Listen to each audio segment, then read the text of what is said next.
Welcome to the Zest Podcast, the podcast that flips the script on traditional coaching. Here, we challenge the status quo by turning coaching relationships on their heads. Instead of the usual dynamic where coaches lead the way, we give the coachee the mic. Each episode, a coachee interviews their coach, diving into topics they're both passionate about, be it leadership, personal growth, or navigating challenges such as neurodiversity in the workplace. Our unique format inspires authentic conversations, shared learning, and fresh perspectives. We are showcasing the dynamic chemistry that comes from real-world coaching relationships.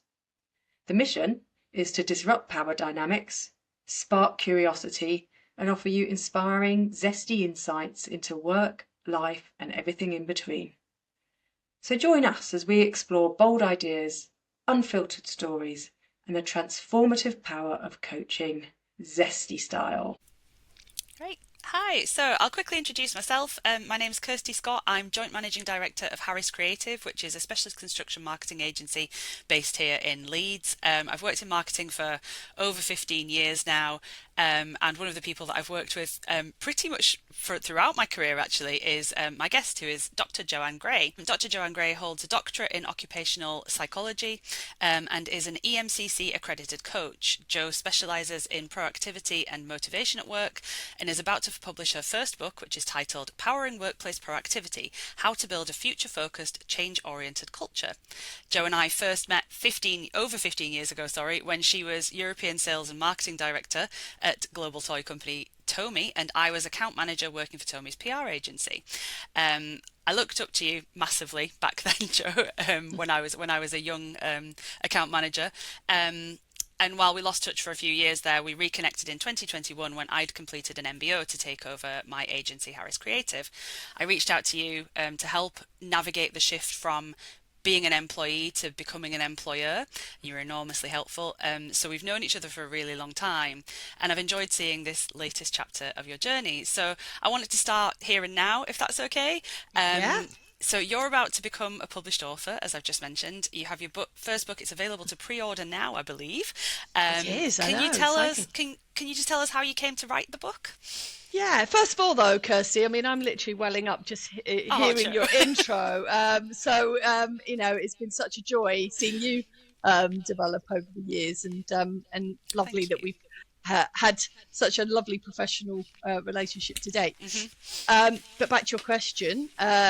Inspo for the book. Well, my doctoral thesis was entitled a multifaceted examination of proactivity at work, and it was telling us all about what this thing we call proactive behaviour, which is all about initiative, speaking up, taking charge, fixing things without being asked, all that kind of good stuff.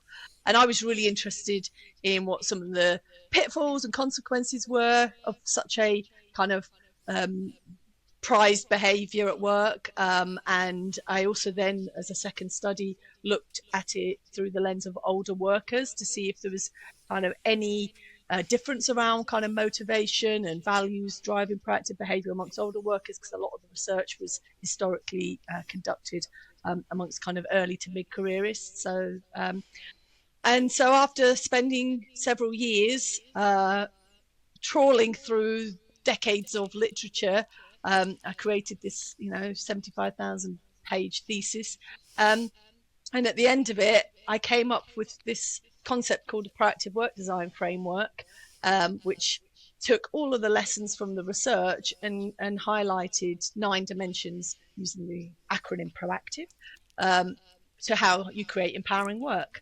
And that was it. It was my last, a little parting gift in my thesis, and I happened to mention it to my sister to begin with, and she was like, "Whoa, you need to tell the world about that. You need to do something about that." And then I actually had a coaching conversation with a friend and coach who was like, what could you do with this? And I kind of think I always had in me this desire to write a book, and so therefore I was proactive and managed to find a way to do that and made it happen. And yes, it's now all going to come to fruition in Yeah, 2025. you took your own advice. That's it's impressive. So what was your experience of writing it? Because obviously it must be, I've never written a book myself, but I presume it's very different to writing a thesis. It is, and actually, in some ways, more liberating, if I'm honest. Although I like academic writing to a certain degree, actually writing a book for for the masses as opposed to for academic literature feels a little bit more liberating. Can kind of bring your own personality to it a little bit more. You can use a choice of words that are more everyday that I would be using as opposed to positing and that kind of thing. So, I actually really enjoyed the writing. Was the bit I actually love doing. How was it navigating publishing? Because that's a whole other world as well. It is, and I think I successfully, naively navigated it. If I'm honest, I just didn't know what I didn't know. So I'm working with Routledge as the publisher, and they've been super helpful. And actually, the editor there has posts loads of tips on LinkedIn. So even just getting her tips along the way, and one thing, I'm never too afraid to ask silly questions. So I ask lots of questions, and yeah, we've managed to get this far. So far so good. Yeah, not too long now. Not too long. It's May, isn't it, when it comes out? Is that right? It is May the Very, 6th. very exciting. May the 6th. Counting down. So we talked a little bit about your kind of most recent activity, but as I said, where I first know you from was from your start in marketing. And I suppose to me, it seems like you've had a bit of a non-linear career from working in-house as European marketing. Was it European Marketing Director at Tomy? Was that, have I got your job title right there? It's been a while. It changed a few times. I was sales and marketing director by the time I left, but yeah. Right. Okay. And so obviously now you're kind of, to me anyway, these are the two phases of your life that I've known you in. Then when we were both marketing professionals, to now when I am obviously still a marketing professional, but you've had this kind of second life as a organisational psychologist and completing your doctorate, about to become an author. How do you think that kind of sort of squiggly later part of your career has benefited you throughout your working life? Do you think that having had that change has informed your approach to working with coaching clients?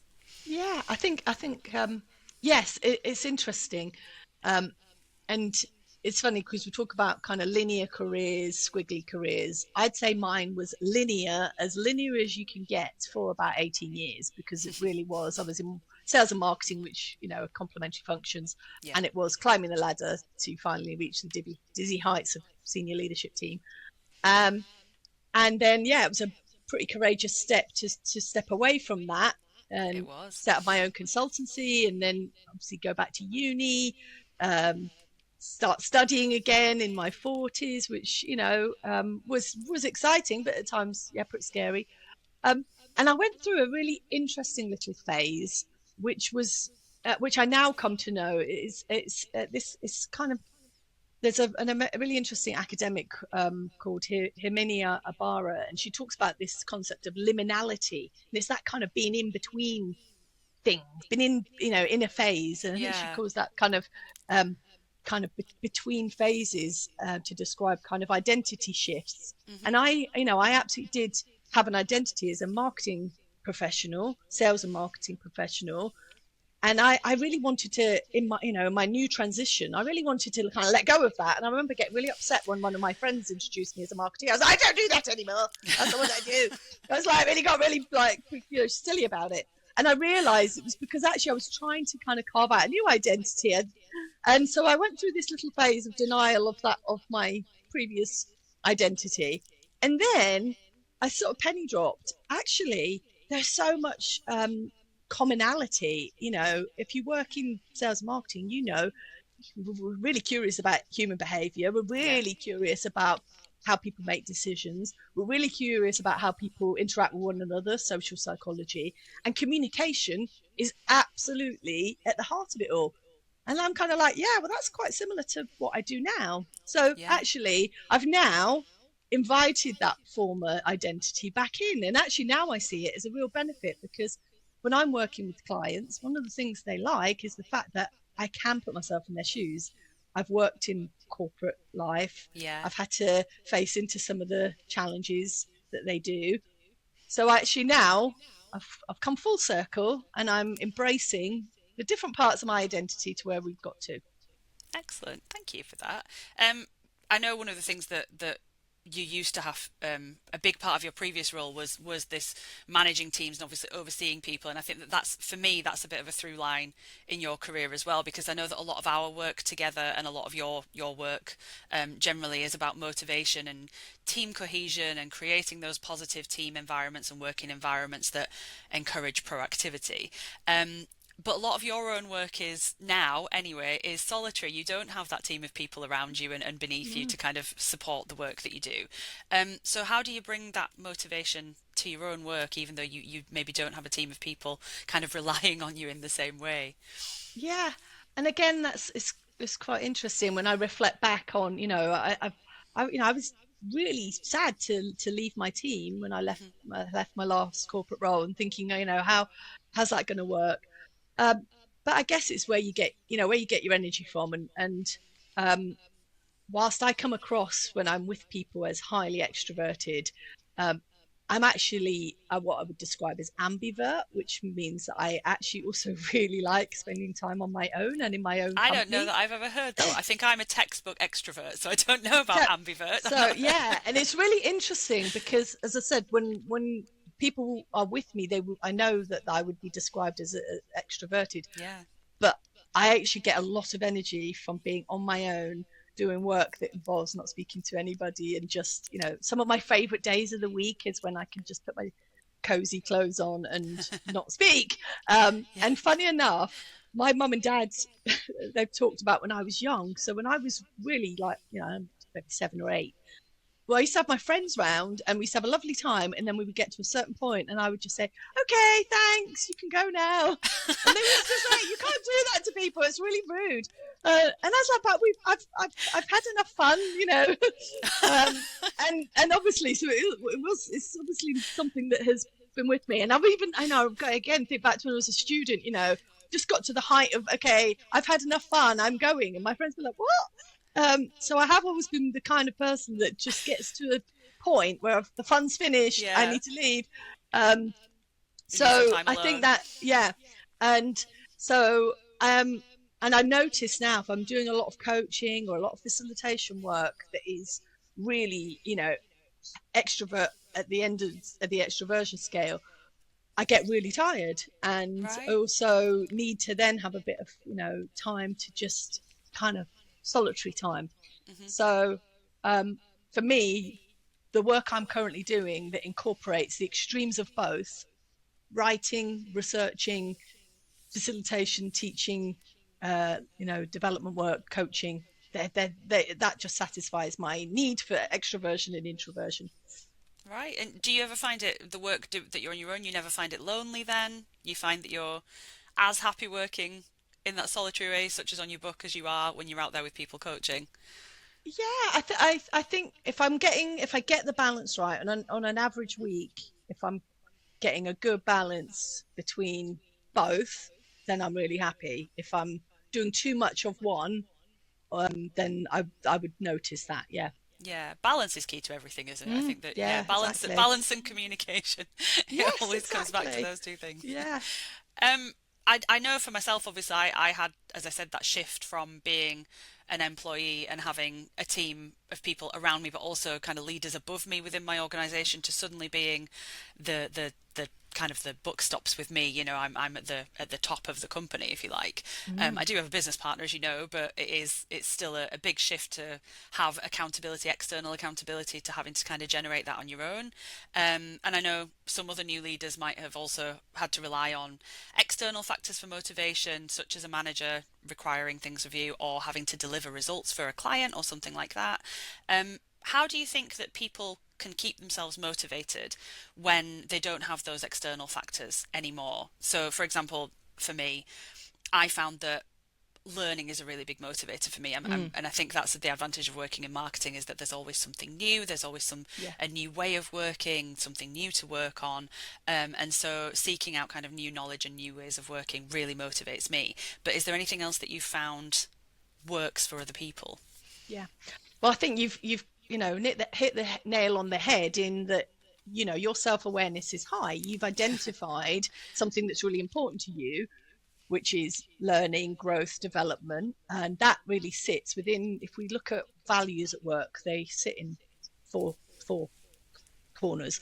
And what you've described sits very much within this stimulation, need for stimulation. And that's Absolutely. where the learning and development comes. And because you've got that high awareness of that, that's what motivates you. So I would always say, motivation for one comes from within. It's an energy that comes from within. The conditions absolutely are vital, but it comes from within. So if you're in the right conditions and you're kind of feeling you haven't quite got the mojo, I would always say go back to what's really important to me. What are the things that give me that energy, that flow, where I'm doing something that fills me with joy, and then try to make sure that we're then doing that more often. So for example, I talked about what you described sitting in stimulation values. Mm-hmm. Another quadrant, another work values sort of theme is around kind of benevolence and universalism. So if your values are strongly within those kind of descriptions, that's where you get a lot from being in the service of others, or you might have environmental concerns, or big society, you want to give back. It's those kinds of values. Well, if that's something that really motivates you, then finding ways to do that within your work. So for example, if that was where your values were sitting, I would imagine something like connecting with the local charity and doing charity days and doing bake sales and whatever. That would then give you energy. Yeah. So it's about finding the things that are really important to you, and then think about how can I relate that to what I'm doing every day. Yeah. It's about, I suppose, passion, isn't it, really? Yeah. It's about finding your passion and finding how, as you said, you can fit that within your kind of wider working world. Yeah. I think, you made it, the interesting point is if you've worked in an environment where external motivators have taken, have been really important for us. So, status and salary and promotions, all that kind of thing. If that is what has got you to, if that's really what's motivated you, that will get to a point where that will run out. So, motivation is very complex, but essentially you need to have external drivers and internal drivers. The more you can do to create the internal drivers by connecting to what's important to you, then the better, in my humble opinion.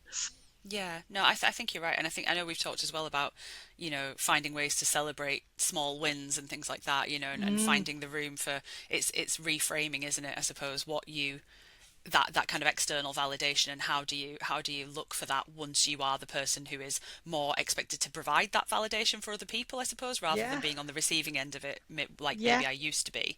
Yeah, but I know from our conversations you also get a lot of pleasure from knowing that you've helped someone else develop and grow, and so yeah. Great.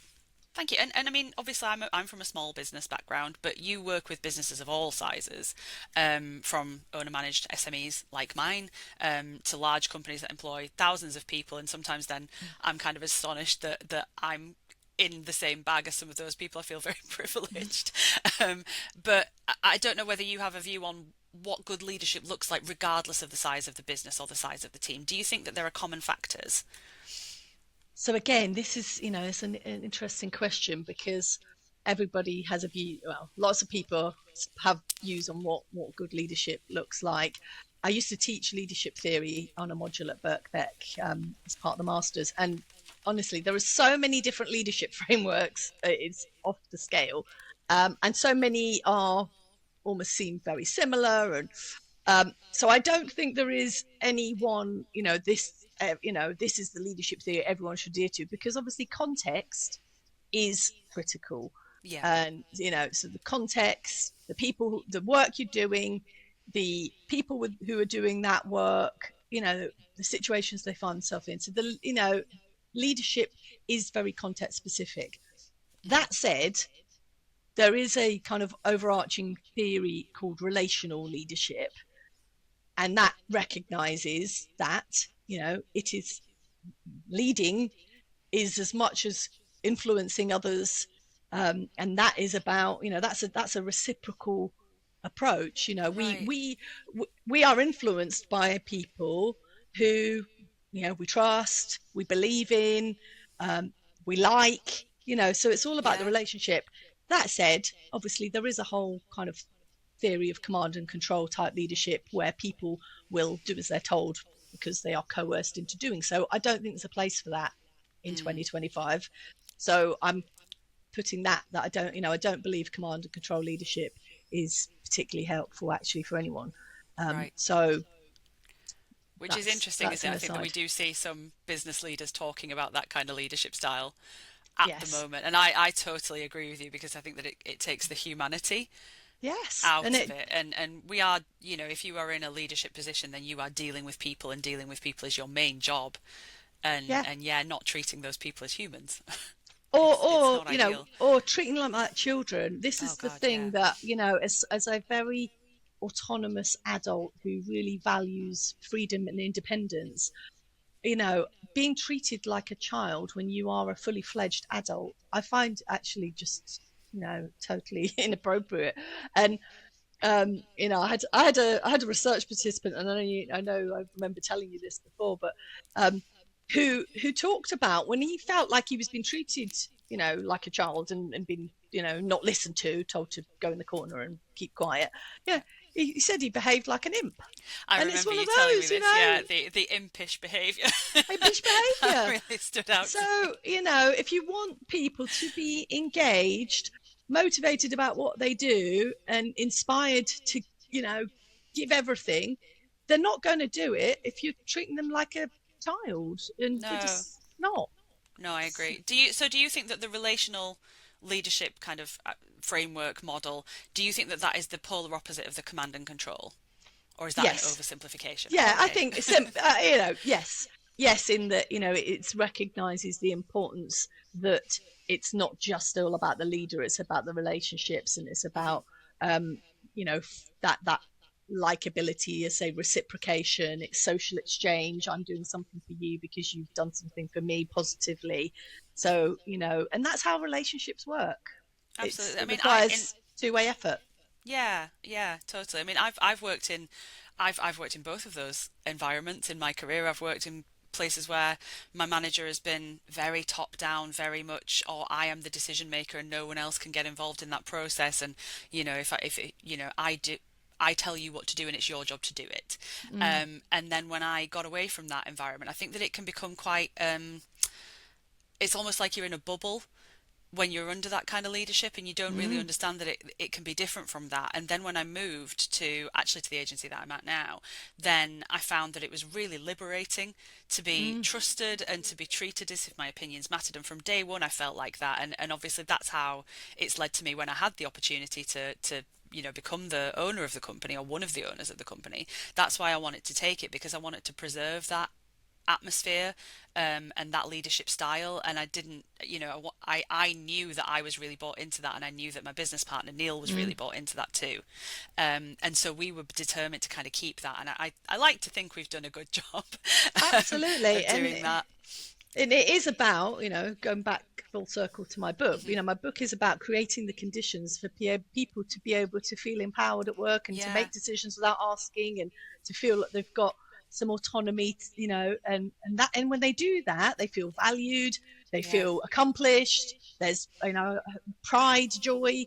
yeah. But when you feel like you're working with your hands cuffed behind your desk, and funny enough, over the last break, I was chatting to people when I was talking about my upcoming book. The stories of what I describe as stifled proactivity, which Yeah, pretty much just speak to what you just said. it does. That As you said whole, that, I thought, I'm not going to offer up an idea because I'll just get shot down, or yes, I I just don't feel safe to speak up. I don't feel like I'm valued. I've heard so many stories. I mean, I think that could be the next book, Stifled oh wow, Proactivity. But the impact that has on people is lack of confidence. They start losing their confidence. You described that. They hmm, feel frustrated. For some, it makes them feel angry, yeah, and yeah, that's where some of the push, some of the sort of more kind of fiery behaviors come out, Yeah, impish yeah. behaviors, Absolutely. Yeah. Slightly obstructive, I suppose, isn't it? Yeah, But I yeah. think, like I said, to look at the flip side of that, in the environment that I'm working in now, what we find when we do open it up is that the ideas that come out of people when you give them that environment to speak their mind and to say, actually, to say to their boss, oh, I think you're wrong about that, but Hmm. I wouldn't do it that way. And some of the really good initiatives that we're running now and some of the really good ideas that we've got, they have come from that environment. They've come Yeah. from that atmosphere of don't be afraid to speak up. And, I say to people quite openly, like, I don't think that my ideas are the finished article. There might be something in there, but I don't think that I've ever had a thought that can't be improved by someone else. And So, most people don't, that's the whole yeah, beauty of, you come up with something and then, someone else throws an idea and it yeah. evolves and you get to something, much more, you know, interesting. Yeah, yeah, and I know obviously some of that did come from our work together as well. So you should take some credit for that too. Thank you. But speaking of the of you mentioned about the infantilizing, and one of the things that I've seen recently, again, besides the whole command and control conversation that we've had, is I think the shadow of the pandemic is still kind of looming Mm. over the workplace in some ways, and there's been talk recently, hasn't there, about um, the debate about remote working and hybrid working. I know that's been back in the news, which I was astonished to Yeah. hear that that's still something that we're still talking about, because we're 5 years down the line now from the start of the 2020 pandemic. But what's your take on the remote working, hybrid working debate, I So suppose? I like you, I get frustrated when there are such divisive arguments being put out there, and this is the thing with so many, hot topics. It's like there's it's this or it's this, and Yeah, it's it's very black and never white. it's never that or this. It's going to be somewhere in between. And this idea of, there is no one size fits all as to what is appropriate for a particular organization. It's going to depend on, well, what is the organization there to do, who's its customer, what are they trying to serve, what do the team members need to do. Yeah, And trying to create kind of one size fits all approaches, in my opinion, one size fits no one.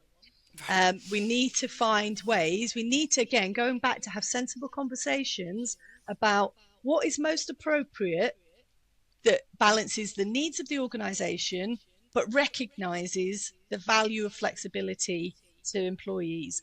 Hmm. And the word mandate literally makes my hairs on my skin rise, because for me, the word mandatory just takes away autonomy. It is an Hmm. infliction on our, there is no autonomy in a mandatory.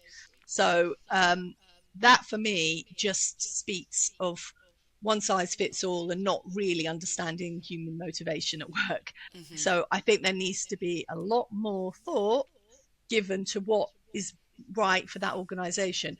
We also need to be really, really aware that when we're doing this, the responsibilities. I'm not going to get into the big debate on, gender inequality at work, so we'll need a different webinar for that. But the reality is, caring responsibilities are still on the shoulders of women more than men. Hmm. And I'm saying that as there's wonderful men out there doing lots of great stuff in caring responsibilities, but the shouldering the burden, there is still an inequality there. And Hmm. therefore, when we're asking people, everybody, in mandate to get back to work, who is that therefore going to negatively impact more? Hmm. And it doesn't take long to get to that answer. Yeah, I So mean, I have to say, in our business, then I think we are one of the ones who buck the trend a little bit, because Neil actually works more flexibly than I do, yeah. and he does take on more of kind of the caring responsibilities. But you're right that generally that's highly unusual. Mm-hmm. That is hugely unusual, and kudos to Neil for kind of stepping up in that way and doing that alongside running the business, because I can see that that's a pressure that I don't share, Yeah. because I don't have those kinds of same responsibilities. So do you think that, just to bring us back round to the question, but do you think that employers then are making a bit of a misstep by making people return, or by mandating that people do set days?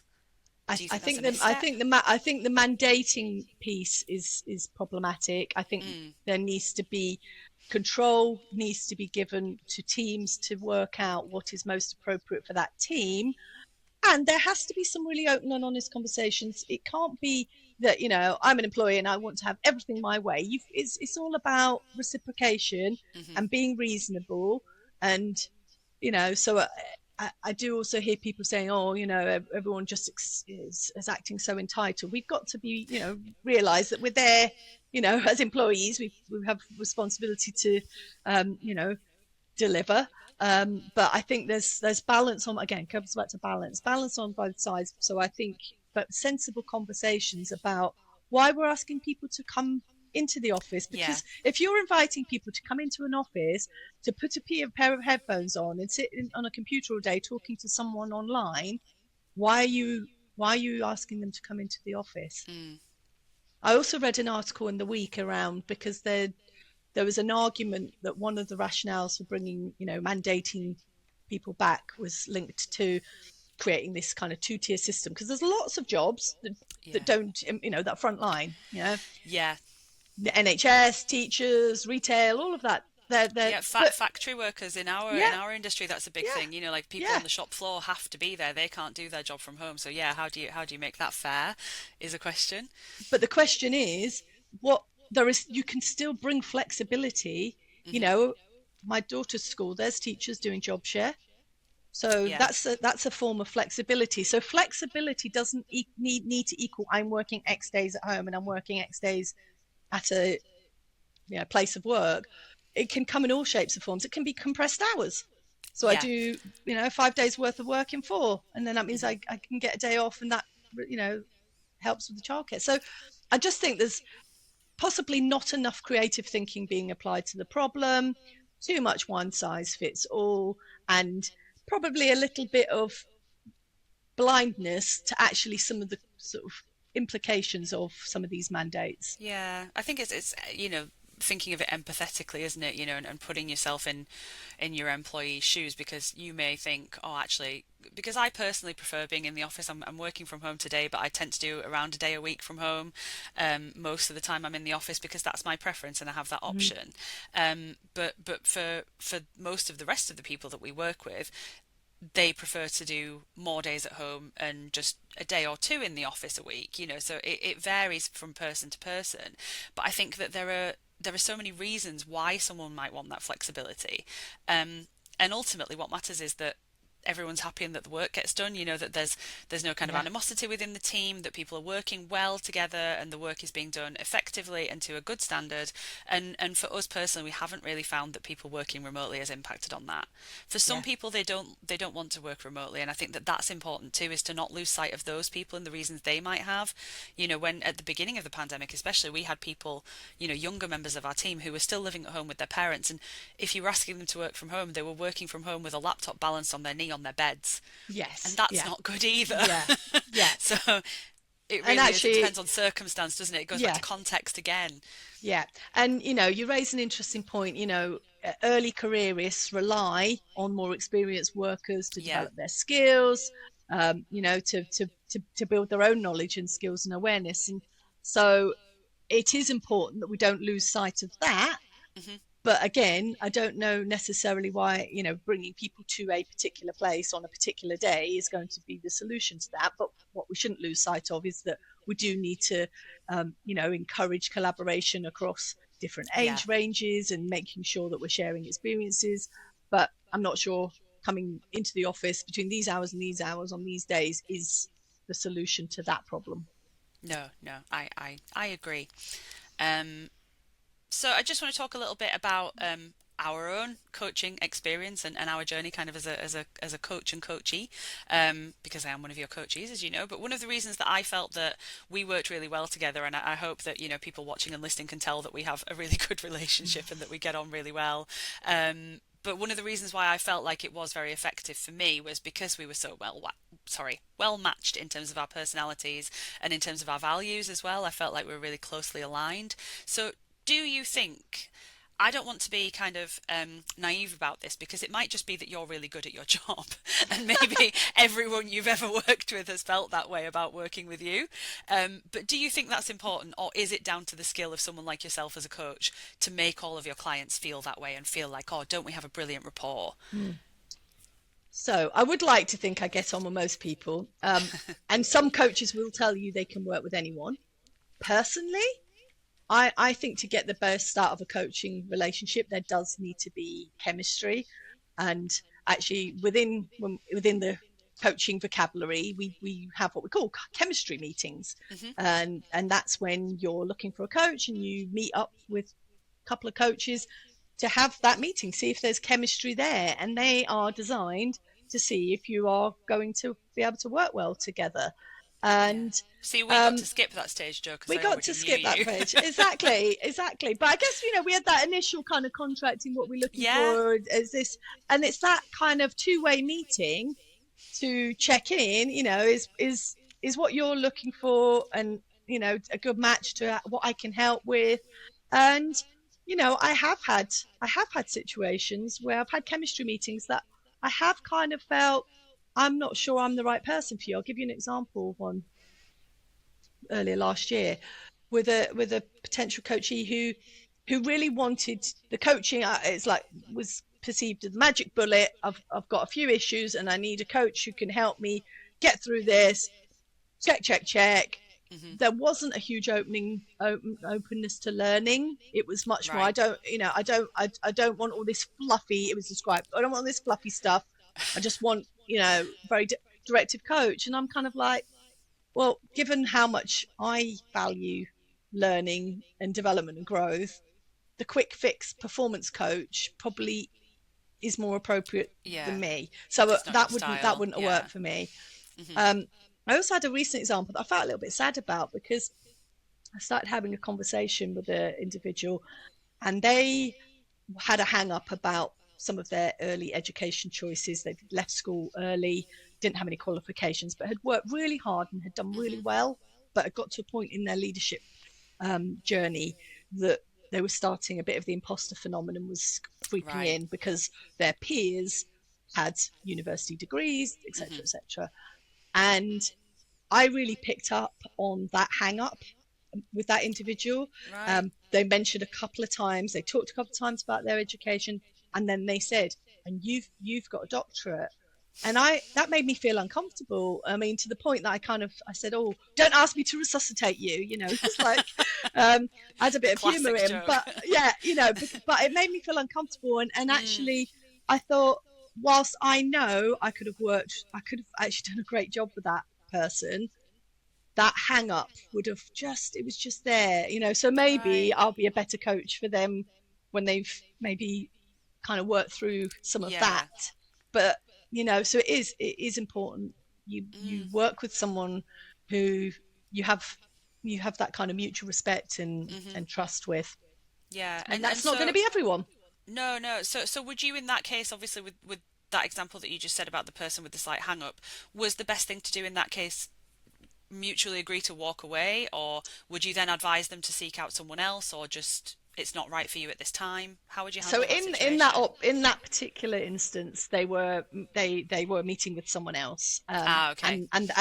And to be honest, in fairness to the person, they did do quite a lot of thinking, and it came back with a very almost apologetic. And I was like, you don't have to apologise. You work with who you feel most comfortable with. And they chose to work with the other person, but I could see why, and that's their choice. That was fine. I as I said, I genuinely believe we could have had a really nice coaching engagement, but they have to feel that. Yeah, it has to be mutual. So I'm coming to the ends of my questions, but just to round us off, and this is quite a big one. What do you think is the magic formula for a positive coaching experience on both sides? Okay, I don't know if there's a magic formula, but there's a few foundational imperatives. If I'm, good contracting, but that's like with any good relationship. You agree expectations of one another. There is clarity around those expectations, and when those boundaries or expectations aren't met, that you are comfortable enough to highlight that. So there has to be that that mutual respect for boundaries and clarity of those expectations. And I also think this idea of, so we contract up front, this is what your expectations, these are my expectations, this is what's going to work, this is what's not going to work, that relationships evolve and develop.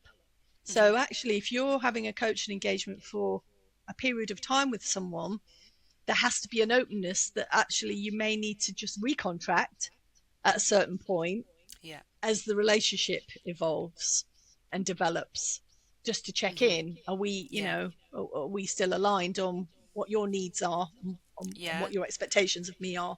Yeah, so, is this still going in the direction you wanted it to? Is there something else that we should pivot to? I can remember us having those conversations, and every session was another layer on top of the previous one, where it was, okay, next time what shall we focus on? And I think it was a journey, wasn't it? To reach for a bit of a cliche, but I think it is a journey, and you don't always know what direction you're going to take.